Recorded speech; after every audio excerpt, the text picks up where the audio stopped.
नमस्कार श्रोते हो, आजपासून तुम्ही ऐकणार आहात पोपटराव भसे लिखित बिलंदर ही कादंबरी मला चॅनलवर वाचण्यासाठी परवानगी दिली याबद्दल पोपटराव भसे सरांचे आणि शांती पब्लिकेशन्सचे प्रकाशक रघुनाथ उकरंडे यांचे मी मनापासून आभार मानतो. आणि श्रोते हो, तुम्हाला ऐकवतो आजपासून बिलंदर. आज भाग पहिला. सकाळी चहा पिताना बायकोशी कटकट झाली. सोनबाने नेहमीप्रमाणे वैतागल्याचं नाटक केलं. नर्मदेतल्या गोट्याप्रमाणे त्याच्यावर काहीसुद्धा परिणाम झालेला नव्हता. चहाचा रिकामा ग्लास शांतपणे चुलीजवळ ठेवून तो उठला. अंगात कोपरी असल्यामुळे तिच्यावर सदरा चढवायची त्याला गरजच भासली नाही. सदरा नव्हताच त्याला. भिंतीवरच्या खिळ्याला टोपी अडकवली होती. नाकापासून उजव्या कानाकडे 45 अंशांचा कोन करून त्यांनी ती टाळूवर ठेवली. पायात तुटायला आलेल्या वाहना सरकवल्या आणि मग तो लगेच घरातनं बाहेर पडला. गारठ्याचे दिवस होते. फारसा गारवा जाणवत नव्हता. पश्चिमेकडून मात्र गार हवेच्या झुळका वाहत होत्या. पूर्व क्षितिजावर रविराजाच्या लाल भडक गोळ्याचं नुकतंच आगमन झालेलं होतं. नदी तीराकडे पाखरांचा कलकलाट सुरू झाला होता. राम मंदिरातून घंटानाद ऐकू येत होता आणि ग्रामपंचायतीच्या रेडिओतून बाहेर पडणारी कर्णमधुर अशी तुक्याची अभंगवाणी भक्तिरसानं न्हावून निघालेली होती. सोनबानं अंगण पार केलं. सवयीप्रमाणे त्यांनी कोपरीच्या खिशात हात घातला.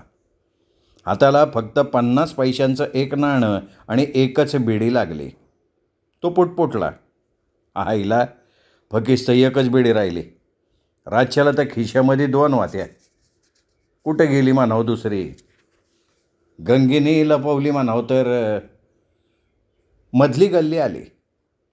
वळणाच्या कोपऱ्यावर 3-4 पोरांच्या घोळक्यात सदुनाना बिडी फुंकत शेकत बसलेला दिसला. त्याला पाहता सोनबाचा काळा सावळा मुखडा किंचित खुलला.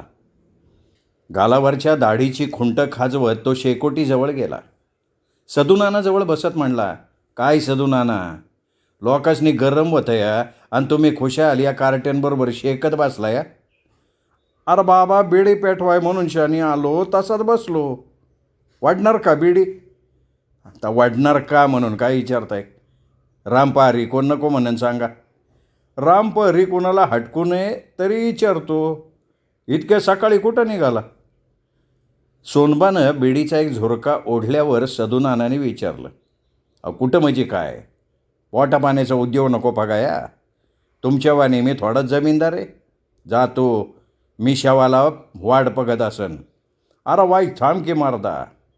त्याच्या दंडाला धरून सदुनाना म्हणाला, बसलो असतो पर खिशामध्ये दिडकी नाही. उठल्या उठल्या गंगीने डोसकं खाल्लंय. काय काय नाही म्हणली ते आठवत नाही आता, म्हणून छान जातोय. अरे घरी चल, तुला 10 देतो मी. तुम्ही रगड देशीला पर आलं ध्यानात, तुझ्याक परत मागणार नाही मग तर झालं. सदुनाना आपलेपणानं म्हणाला, तर घरला कशाला नेताय? भामा वहिनीच्या श्या गोड असल्या तरी सकाळच्या पारी नको खाया. अरे मी असल्यावर तिची काय टापेशी द्यायची. चल चहा बी घेऊ चल. सदुनानाचं सोनबाकडं काहीतरी घोंगडा अडकलेला असावं, त्याशिवाय का तो सोनबाला मस्का लावत होता. सोनबा अडाणी होता, गरीब होता आणि तो जेवढा प्रामाणिक होता तेवढाच तो बिलंदर पण होता. चाणाक्ष डोका असलेला होता आणि हिकमती पण होता. सदुनानाला त्यांनी घोळात घेतलेला असावं. जाता जाता त्यांनी मुद्दाम विचारलं, काय मळ्यामध्ये काय कामं चाललीत? कामं मायंदाळी येत रे, पर कामं करायला माणसंच मिळत नाहीत. तुझी गंगामाई कुठं जाती? ती जाते बुक्क्यावाल्याकडं. 2-4 बाया पगुनशाने दिली असतं बरं होईन. देतो की. तुमच्या हिच्या सकट देतो. काय म्हणतो? सदुनानाची कळी एकदम खुलणारच. त्याला जे अपेक्षित होतं तेच नेमकं सोनबानं बोलून दाखवलं होतं. अरे सदुनाना, हा या सोनबाचा सबूत आहे. कुठं भेटली होती? परवाच्याला सांच्याला मिशावाल्याच्या कामाकरता गेलो होतो. गोमाजी घरामध्ये नव्हता, तवा बोलणं झालं. तुम्हाला यायची तयारी दावली बरं का तिने. खरं सांगतोय ना. माझ्या विश्वास नाही म्हणजे समध्या गावाव नाही असा अर्थ होतोय सदुनाना. औरंगी मासळीवाणी तडफडती या. तिला तिची चूक उमजली आहे. याचा अर्थ तिचा राग गेला. हे बेस झालं बघ. माझा जीव जोरणीला लागला होता. सदुनाना अत्यानंदानं म्हणाला. आता जो राहायचं कारण नाही नाना. उद्याच्याला धाडतो काम तिला. तुझ्या रूपानं देव भेटला म्हणायचा. मी देव नाही. पोटाला चिमटा घेऊन जागणारा साधा गरीब माणूस आहे मी. घरात शिरल्यावर तोंड बंद ठेवायचं काय. नाही तर बसशीन काय बाई उपशीत. काहीतरी काय बोलताय नाना. असं सोनबाई एक वेळ जीव देईन पण याचं त्याला आणि त्याचं त्याला करणार नाही. सदुनानाची बायको भामाबाई सुपात काळे वाल घेऊन पडवीत पाखडत होती. नवऱ्याबरोबर सोनबाला पाहून तिच्या कपाळावर आठ्या गोळा झाल्या. सोनबा आत आला तेवढ्यात भामाबाईच्या नाकात काहीतरी वळवळलं. दुसरे क्षणी ती फटाक्कन शिंकली. हातातल्या सुपासह सगळ्या काळ्या वालांनी उंबऱ्यापर्यंत उसळी मारली. खाली बसण्यासाठी वाकलेला सोनबा झटका बसल्यासारखा सरळ झाला. तोंडावर डाव्या हाताचा तळवा ठेवून त्यांनी भामाबाईकडं पाहिलं आणि आलेला हसू परतवून लावल्यानंतर तो साळसूतपणे म्हणाला, कुठं पाणी बदलायला गेला होता नानी. मसनात जायची येळ आली तरी बी या घरातनं पाणी बदलायला येळ मिळणार नाही. 4-8 दिवसांनी एक गाव पागाय जात आहे की. तरी पगाय नाही सोनबा. धोंडाळाय मन धोंडाळाय. सदुनाना मध्येच बोलला. वय हो नानी. अरे मूड द्या. मी गाव कोळपी नाही. गप गुमान बसून शानी राहा. उकिरडं धोंडाळायची तुझ्या नानावानी सवय नाही मला. म्हणून शानी त्या काळ्या वालावर राग काढला वय. अरे सोनबा काय तिच्या तोंडाला लागतो तू. तिच्या जिभेला नाही हाड. यमे जा छान पळ. सदुनाना सोनबावर डोळे वटारत म्हणाला. यमी सदुनानाची 9-10 वर्षांची मुलगी आत पळाली. सुपात वाल भरता भरता भामाबाई म्हणाली, मी हाय तोंडाळबाई. कशाला माझ्या नादी लागतो बाबा. आत एक आणि बाहेर दुसरं आपल्याला नाही जमत. कोणती कामगिरी घेऊन आलाय ते तर कळू दे. ते माणसं बघून शानी द्यायची. आणि काहीतरी मतलबाचं सांगितलं असेलच की. खरं आहे का नाही. भामाबाईने डोळे वेळावत विचारलं. काय बोलताय नानी. मी भोळा बाबडा माणूस आहे हो. मतलब फितलब मला नाही समजत. मला ठाव आहे रे तू किती भोळा आहे ते. समध्या करण जाऊन याला येड लावशील मेल्या. ऐकताय ना सदुनाना. रामाच्या भरी नानीच्या शिया खायला नको म्हणून शान मी येत नव्हतो. गरीब माणूस समध्यांचाच मेवना असतो. नको मला तुमचा चहा. मी निघतो. असं म्हणून सोनबाने उठण्याचं नाटक केलं. अरे बस र मर्दा. मांजरीचं दात तिच्या पिलाला नाही लागत. तुझ्या नानीचं तोंड कसं बी असलं ना पण मन मातूर फणसाच्या गऱ्यावानी आहे. काय साखर पेरणी समजत नाही वय मला. असं फणकाऱ्यानं म्हणून भामाबाई घरात गेली. ती संधी साधून सदुनानानं सोनबाला कपाटातून 50ची एक नोट काढून दिली. ती खिशात ठेवून तो म्हणाला, आणखीन एक दिली असती तर बरं झालं असतं. उद्या सांच्याला 100 देईन. काम फते झालं पाहिजे. त्यांच्या गप्पा चाललेली असताना भामाबाई चहाचे कप घेऊन बाहेर आली. त्यांच्या पुढ्यात चहा ठेवून म्हणाली, गंगेला उद्या सकाळी पाठवून दे सोनबा. काही काम आहे का. काम नाही. कोरडाशीला घेऊन जा म्हणावं. नको त्याची भरती करण्यापरीस तुझ्या लेकरांच्या मुखात 4 घास पडलं तर कडजामाय तोंड भरून शाना आशीर्वाद तरी देईन. काय भांडणाची खुमखुमी आली का तुला भामे. मारक्या मशिवानी लई शिंगा हलवायला लागली तू. चहा पिणं अर्धवट सोडून सदुनाना रागात म्हणाला, तुमच्या नाकाला मिरच्या झोंबायचं काय कारण हो. कोणाची भरती केली सांग ना. हां ऐकून घेतो म्हणून लई जीभ सैल सोडली. मी काय म्हणतो ऐका माझं. सोनबानी त्यांना आवर घालण्याचा अर्धवट प्रयत्न केला पण भामाबाई मध्येच फणकारली. काय बी म्हणू नको. चहा प्यायला निघायचं बघ. 1 दिवसाचं नाही आमचं. वय र सोनबा. रोजच्याच कटकटी आहेत बाबा. गेल्या 10 वर्षापासून आमच्या भाकरीचं टोपलं कंदीच भरलेलं दिसलं नाही. काय कमी पडते हो. काय मिळतंय ते सांग की. सोनबानं भराभरा चहा संपवला. त्यांची आणखीन झोंपायला नको म्हणून तो सदुनानाला घेऊन बाहेर आला. 2-3 घरं ओलांडल्यावर म्हणाला, बोल बोल म्हणता झोपली की तुमची. अरे कोणी बाहेरचं आला ना का तिला असंच फुर्रान येतं. पण नानीची काय बी गलती दिसत नाही मला. तिची गलती तुला ठावं नाही. रातन ती जाळतीय मला ती. समजत नाही कोणच्या जालमाचा सूड घेती. जाऊ दे, तू नको मानव घेऊ. रंगीच्या नादी लागायचं हेच तर खरं कारण आहे. उद्या येईन ना बाबा रंगे कामाव? येईन की. आज दिसभर मी गोमाजी कहे. आजच्या आज मी शेवाल्याची नांगरी भरून घ्यायची. एवढी अर्जंट? उद्याच्याला बटाटे लावायचे आहेत. सदुनाना गालात मस्तपैकी हसला आणि लगेच चौकातनं माघारी वाळला. उभ्या पेठेनं सोनबा 10-20 पावलं चालून गेला असेल नसेल तोच सखा न्हावी त्याच्या पुढ्यात येऊन उभा राहिला. काय सखुबा, उठल्या उठल्या सखुमाईने तोंड हाणलेलं दिसतंय. तुझी गंगा माय नाही लाथा हानीत का? या करंजावण्यातल्या समध्या बाया एवढ्या तोंडाळ कशा काय आहेत समजतच नाही बघ. करंजीच्या पाण्याचाच काहीतरी गुण असावं. कुठं निघाला? मिशावाल्या कोण गोमाजीकडे जायचे? अरे दाढी किती वाढली. चल जाकासपैकी घोटून देतो. तुझी बोनी कराय खिशामध्ये दामडा नाही साका. पैशाचं कधी विचारलंय का बाबा तुला? विचारलं नाहीस पण ऊस मुळा सकट खायचा का अख्खा?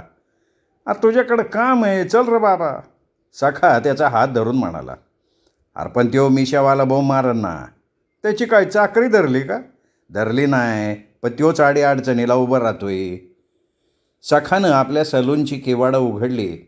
सोनबानं आरशापुढच्या फडक्यानं खुर्चीवरची धूळ झटकली. तिच्यावर बसत तो म्हणला, वस्तारा चांगला आहे ना? 5 मिनिटात दाढी झाली पाहिजे. अरे वस्ताऱ्याला तर लावून आणला. काय काम आहे तुझं? घरामागचं लिंबाचं मोठं झाड इकणार रे, असं कानावर आलं माझ्या. टिपातलं पाणी बाटलीत भरत सखा म्हणाला. कुणी सांगितलं तुला? अरे कुणी का सांगा ना. खरं आहे का नाही ते सांग. लिंब कशाला पाहिजे तुला? घराची दुरुस्ती करायची. अरे तुझ्या लिंबाचे ताराकलंय झाकास निघतील. मोठा राहू दे बारका राहू दे सावली करता. अरे पण लिंब ऐकण्याचा विचारच आत्तापत्र डोक्यात नाही ना माझ्या. आता आला का नाही? बोल केवढ्याला देतो? कमल आहे तुझी पण. अरे आमच्या गंगामाईला विचारायला पाहिजे. तिने होकार भरला तर देईन. कधी सांगशील? उद्या. तू दिसभर गावामध्ये हिंडत असतो म्हणून एक विचारतो तुला. सोनबाच्या दाढीला साबण लावत सखा म्हणाला. अरे पोटाकरता हिंडायला लागते बाबा. तुझ्या वस्तारा नसता तर तुझ्या उभी हीच वेळ आली असती. ना गावामधल्या भानगडी विचारणार असेल तर विचारू नग. अरे तुम्हा लोकांनी हे लोकांच्या दाड्या डोसकी बाजरायची सोडून शान कुचळके करणं का आवडतं तेच समजत नाही. मी गावामध्ये हिंडतो फिरतो पण तुला म्हणून सांगतो, आपण गरीब माणसं आहे. गरीबावानी राहाय पाहिजे. थोड्या मोठ्याच्या भानगडीमध्ये पडून शान आपल्या फाटक्या पत्रात काय पडणार मला सांग? डोळं असून बघायचं नसतं, कान असून ऐकायचं नसतं आणि तोंड असून बोलायचं बी नसतं. हां मला शेंडी लावतो वय तू? अरे समध्या गावाच्या शेंड्या उडवणाऱ्याला मी शेंडी लावील का? आता तुला जर काय सांगायचं असेल तर बी याला शक सांग. या कानाचं त्या कानाला वाहणार नाही. सोनबा सावधपणे म्हणाला. तुलाही शहाणा आहे बाबा. सखाचा विरसच झाला. राहिलं आवडतं घे लवकर. अनेक उशीर झाला तर खंडोबा दुसऱ्यावरचा ताव माझ्याव काढीन. फुकटात दाढी घोटून सोनबा सलून बाहेर पडला. सोरटे आळीतल्या चंपीच्या घरापुढून सरळ पुढे सडकेलगतच्या खंडेराव पाटलांच्या वाड्याकडे लगबगीनं गेला. करंजावण्यातल्या अनेक मातब्बर मंडळींना त्यांनी टोपण नावं बहाल केली होती. खंडेराव पाटलांना तो मिशावाला किंवा खंडोबा म्हणत असे. विद्यमान सरपंच वसंतराव जाधवांना बुक्कावाला, डॉक्टर कृष्णराव मोहितेंना किसनदेव नाहीतर कान्हा, बापूसाहेब सावकारांना गळकापू किंवा गंधवाला, बजरंग पाटोळेला गोडघा, चंपाला छटाकी आणि स्वतःच्या बायकोला गंगा माय म्हणत असे. त्याच्या बोलण्यात विशिष्ट नामी ढब असल्याकारणानं लांबून जाणारा सुद्धा त्याच्या जवळ येऊन 4 शब्द बोलत असे. लोकांची टिंगलटवाळी करण्यात, त्यांना शेंड्या लावण्यात सोनबा महाव असतात. तसं पाहिलं तर तो लोकांना गरीब सालस प्रामाणिक वाटायचा, पण तो महाबिलंदर होता. वेड्याचं सोंग घेण्यात पाठायत. गर्व म्हणाल तर पासंगालाही नव्हता. मुंगीहून साखर खाण्यात त्याचा हातखंडा होता. तो गरीब होता पण स्वतःच्या दारिद्र्याचा त्यांनी कधी तिरस्कार केला नाही. त्याची खंत त्यांनी कधीच बाळगली नाही. सदा हसतमुख आहे त्यात आनंद मानणारा. मात्र अंतर्मनातल्या एका कप्प्यात गरिबीवर मात करण्याची प्रबळ महत्त्वाकांक्षा होती. त्या महत्त्वाकांक्षेचा त्यांनी स्वतःच्या बायकोलाही कधी थांगपत्ता लागू दिला नव्हता. कसलीही खळखळ न करता तो एकेका संधीची वाट पाहत होता. खंडेराव पाटील बैठकीच्या खोलीत 2-3 गावकऱ्यांबरोबर बोलत बसले होते. सोनबाला बघताच त्यांनी विचारलं, अरे तुला लवकर यायला बजावलं होतं ना? दहाडी वाढली होती म्हणून सलूलमध्ये थोडा येळ गेला. गोमाजीकडं जातो ना तू? हा जातो की. आज जाऊन चहा पाणी घेन मग जा. डांब बसून राहा. नांगरी घेऊनच परत ये. फाळ वसवून यायला विसरू नको. जी पाटील. सोनबा आत गेला. पाटलीणबाई चुलीजवळ बसल्या होत्या. त्याला बघून त्या म्हणाल्या, मायंदाळ आयुष्य बघ तुला, तुझाच विषय निघला आत्ता. काय मायंदाळ आयुष्याचं करू पाटलीणबाई? एकटीचभर पोट भरायचं आताच काटाळा आलाय. हातपाय हालत्यात तवर आल्याडे म्हणतील लोक. करे बाबा तुझं. बस बस, सुताराकडं जायचं आहे ना? चहाबरोबर 4 घास खा आणि मग जा. घरामध्ये पासाभर दाणं नाहीत. 10-12 दिवसापूर्वी पाटील बाजरीचं पीठ घेऊन जा म्हणले होते. तो खाली बसून खालच्या आवाजात चाचरत मांडला, अरे मग घेऊन जायचं की. पण पाटलासने पुन्हा विचारायचं धाडस नाही झालं. मी विचारून ठेवते, दुपारच्याला घेऊन जा. आणि काय पाहिजे असेल तर आत्ताच सांग. गाजरा ऐकते ना? सोनबाला चहा दे, ताटात 2 चपात्या आणि कालवण दे. नाही आणि काय नको, गरज पडल्यावर सांगन. फकिस्त कालवाना करता उद्याच्याला पाटीभर बटाटे घेऊन जाईन मी. गजरा पाटलांची सूनबाई, गोड सालस, मनमिळाऊ आणि शांत स्वभावाची. याचाच फायदा राजाभाऊनी म्हणजे पाटलांच्या थोरल्या चिरंजीवानी घेतला आहे. पाटलीणबाईप्रमाणे ती नवऱ्याला मुठीत ठेवू शकली नाही. मनातलं दुखणं कुणाला सांगणार बिचारी. तिने ताट आणि चहाचा ग्लास सोनबा पुढे ठेवला. पाण्याचा तांब्या ताटाजवळ ठेवत म्हणाली, भाऊजी दुपारी स्टँडावर जाल का हो? कशासाठी? अहो आईला निरोप द्यायचा आहे. काल तिने वाट बघितली असन. 2-3 दिवसांनी येईन म्हणाव. कोणी भेटलं तर सांगेन. विसरू नका. तिच्या डोळ्यात पाणी दिसलं. सोनबाच्या काळजात उलघाल झाली. तो हळूवार स्वरात म्हणाला, नाही विसरणार. मी आठवणीनं स्टँडाकडे जाईन. हातावर पाणी पडल्यावर तो उठला. ओसरीच्या कोपऱ्यातल्या देवळीत ठेवलेला नांगराचा फाळ आणि वसवं घेऊन लगबगीनं सुताराळीकडे गेला. पाटील गल्ली ओलांडली. आडव्या पेठेला लागला. तोच दवाखान्याकडनं येणाऱ्या धर्माने त्याला हाक मारली, सोनबा. धर्मा त्याचा जीवाभावाचा मित्र असल्यामुळे थांबणं भाग पडलं. तो जवळ आल्यावर विचारलं, काय रे धर्मा, कुठं निघाला? अरे कुठं म्हणजे काय, तुला शोधायला निघालो. गोमाजीकडं जाणारेच असं कळलं म्हणूनच्यानी बुक्कवाल्याने बोलवलं असन. वय की. हे बघ दुपार पोहतर सोवड नाही, सांच्याला येईन म्हणावं. अरे बरोबर घेऊन ये म्हणले ते. मी तरी काय करू सांग बरं. सोनबाई एकलाच आहे. समद्यांचा मान मला ठेवायला लागतो. काय काम काय काढलं एवढं तुझ्या मालकाने? ते काय मला ठावं नाही. सांगितलेलं काम करायचं, बाकीचं विचारायचं नाही. तुला आलं पाहिजे. आता असं कर, तू मोरं व मी गोमाजीला भेटतो, लगेच येतो. खंडोबाची नांगरी तयार झाली का नाही ते पण बघायचं आहे. तुझा नाही भरोसा देता येत बाबा. हे बघ, येतो म्हणजे येतो, हा सोनबाचा सबूत. नाही आलं तर सरपंच माझी हजामत करन. सख्या नाव्याला काळ्या पानावर पाठवायचा विचार आहे का? काळजी करू नका, जा तू. नाही नाही बा, मी येतो तुझ्याबरोबर. तुला काय डोसक्याचा काय भाग आहे का नाही रे? भाग नाही कसा, पण तुझं डोसकं माझ्या मोरं मैल मैल पळतंय ना. अरे मी साधा भोळा माणूस आहे. पोट जाळण्याकरता कधी कधी इकडचं तिकडं करणं भाग पडतं. जा तू, मी येतो अर्ध्या तासात. सोनबानी त्याला बळच माघारी फिरवलं. इतर वेळी त्याला बरोबर नेलंही असतं, पण सदुनानाची नाजूक कामगिरी पार पाडायची असल्यामुळे त्यांनी धर्माची बॅट टाळली. तो मधल्या पेठेनं चालू लागल्यावर सोनबानं पाय उचलला. ओसरीतल्या नेटावर बसून गोमाजी लाकडं ताशीत असणार असा त्याचा कयास होता, पण ओसरी ओस होती. त्यांनी बाहेरनंच हाक मारली, आहेत का असोतर भाऊजी? अगं कोण सोनभाऊ आहे? ये की. ते गेले देवळा का, येतीन एवढ्यात. गोमाजीची फटाकडी बायको रंगी दारात येऊन म्हणाली, बरं झालं तुम्ही एकलेच आहे ती. तिने त्याच्या बोलण्यातली खोच ताडली असावी. पदर तोंडाला लावून म्हणाली, बाहेर का उभा, आत ये की. चहा ठेवणार नसन तर येतो, एक अर्जंट निरोप सांगायचा आहे. सोनबा उंबरा ओलांडल्यावर म्हणाला, बसून घे. कधीपासनं चहा सोडला? सोडतोय कुठला, सकाळ जर मोजून 3 वेळा झाला. अरे फक्कीस्त अर्धा कप ठेवते. अजिबात नको, खाणं पिणं समद झालंय. कुणाचा निरोप आहे म्हणला.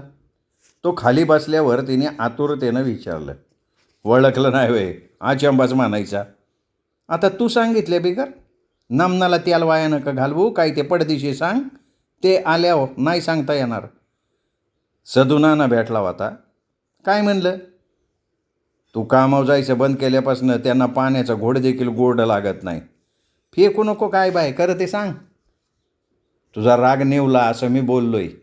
आणि काय काय बोलला तू. रंगूबाई बी तुमच्याकडे झुरती असं म्हणलो. मेले मनाची नाही तर जनाची तरी. रंगी रागावल्याचा आव आणून गालात हसत म्हणाली. फाटलेली गोष्ट सांधून देण्याचं काम या गावात राहिले आल्यापासून मी करतोय रंगूबाई. उद्यापासनं रंगूबाई 4-5 जणींना घेऊन कामावर हजर होईन असं मी सदुनानाला सबूतच दिला. अरे त्या अगोदर कमीत कमी मला विचारायचं तरी. बिघडलंय का काय. नाही बिघडलं नाही रे, पण मला विचारलं असतं तर बरं झालं असतं. तुझ्या त्या नानाची आणखीन मिजाच उतरावली असती. अगं सदुनानालाही लोनेवानी माणूस आहे रंगूबाई. कितीला गंडा घातला. काय बोलती तू. तोबा तोबा तोबा. अगं आदनंमधनं त्याच्याकडून जे कालवणाला मिळतं त्यामध्ये समाधान आहे मी. मला गंडवू नका तू. उद्यापासनं कामावर जा. पाण्यामध्ये काही टाकून शनी आता उपयोग नाही. लय साळसुद्धा आहे तू. मला ठावं नाही वे. कधी येतील भाऊजी. वाड्याव खंडोबा माझ्या नावाने येळकोट करत असन. बुक्क्यावाल्याकडे बी जायचे. गरिबी लय वाईट असते रंगूबाई. सोनबा हातवारे करत म्हणाला. जेवतो का व्हायच. नाही चहाबरोबर चपात्या खाऊन आलोय. एक विचारू का सोनबा. सदुनानाने तुला गाठला का तू त्यासनी गाठला. अगं सकाळी चौकात गाठ झाली. इशय कुणी काढला. या चौकशा तुला कशाला पाहिजे. तूच इशय काढला असेल खरं का नाही. सदुनाना तुझ्या मरते ते तुला ठावं नाही का. अरे मतलबा करता मरत असतील. तुझा गुस्सा अजून कमी झाला नाही असं सांगाय जाऊ का मी. गेला तरी मला काय बी फरक पडत नाही. माझी फिरकी घेणं पुरं करा गंगूबाई. 4 गावचं पाणी पिऊन शनी या गावात आलोय मी. टाळी एका हाताने वाजत नाही हा. सुतारबावजीचं झालंय वय. तुझी गरज मला ठाव आहे. देण्या घेण्या बिगर व्यवहार होतो का सांग. पण सदुनाना हातचं राखून वागतात माझ्याशी. ते मला सांगू नको. उद्या कामावर जा म्हणजे झालं. श्रोते हो, हा होता पहिला भाग बिलंदर या पोपटराव भसे लिखित कादंबरीचा. दुसरा भाग ऐकण्यासाठी उद्या भेटूयात. नमस्कार.